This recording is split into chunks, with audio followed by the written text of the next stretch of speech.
Viewers আসসালামু আলাইকুম। আজকে আমি বানাবো 6 মাস পরের বাচ্চার জন্য পুষ্টিকর একটি খাবার গাজর পিউরি। 6 মাসের বাচ্চার জন্য সবচেয়ে পুষ্টিকর খাবার বা পিউরি কি জানেন? সেটা হচ্ছে গাজর পিউরি।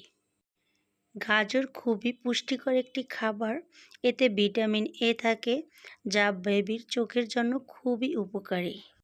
এছাড়াও গাজর হজমে সহজ এবং বেবির বৃদ্ধি ও রোগ প্রতিরোধ ক্ষমতা বাড়াতে সাহায্য করে। তাই বাচ্চার প্রতিদিন খাবার তালিকায় গাজর রাখাই যায়। তো প্রথমে গাজর ভালোভাবে ধুয়ে ছোট টুকরো করে কেটে নিন। তারপর এই ছোট টুকরো গাজর অল্প পানি দিয়ে ভালোভাবে সিদ্ধ করে নিন। ভালোভাবে যখন সিদ্ধ হয়ে যাবে, এটা ব্লেন্ড করে কিংবা হাত দিয়ে চটকে এটাকে খাওয়াতে পারেন। তো আমি এখানে গাজর সিদ্ধ করার জন্য কিছুটা পানি দিয়ে দিচ্ছি। এই তো গাজরটা একটু সিদ্ধ হতে সময় লাগে, তার জন্য পানির পরিমাণটা একটু বাড়িয়ে দিতে হবে। তো এবার আমার গাজরটা সিদ্ধ হয়ে গেছে। এবার এরকম একটা ম্যাশার বাটিতে আমি নিয়ে নিচ্ছি।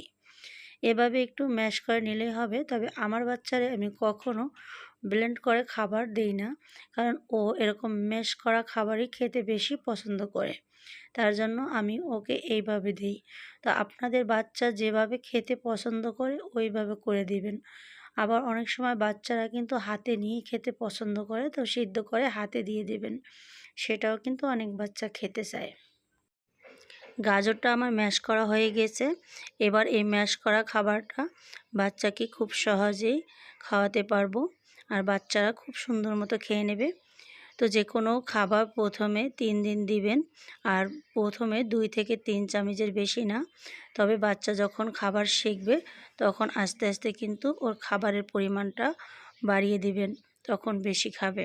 তো প্রথমে জোর করা যাবে না, 2 থেকে 3 চামচ দিয়ে খাবার ওর সাথে ওকে পরিচিত করাতে হবে এবং খাবারের অভ্যাস তৈরি করে নিতে হবে।